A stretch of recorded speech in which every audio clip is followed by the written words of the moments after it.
Hello and welcome to World of Floorcraft.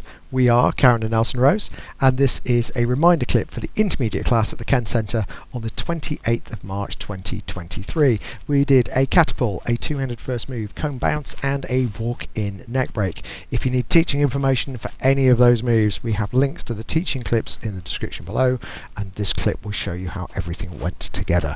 So starting off right to right, for the catapult we went 5, 6, a catter, pull, you go a back, sweep, a lean, a raise the right, turn the lady and lean, a raise the right, a turn the man and lean, to the side, spin, catch left, two hands for that first move, we come in, a twist, twist, turn, switch to the right for the cone bounce, around, the fella, the lady, the fella, the lady, and a back into that walking neck break, twist, prep, neck break, face, return, and you're done. And if you'd wanted to loop back to the top, you just wouldn't have done the return and you'd have set up the start of your catapult again.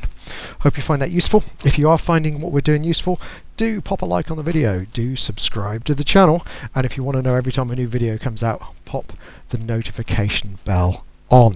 Thank you to everyone who does that, because it helps promote this as well as putting good stuff in front of you on a regular basis. If you have any questions or comments, do pop them in the comment section below. We'll do our best to answer any questions that go down there, and music recommendation on the end of the video in the last few seconds. A window will pop up with a music recommendation to practice the routine to. As always, thank you for watching World of Floorcraft. I hope you have enjoyed learning some modern jive. There is a link to some music that is good to dance modern jive to. Thank you to everyone who hit subscribe. You are helping us to make more clips. Thank you. Keep dancing.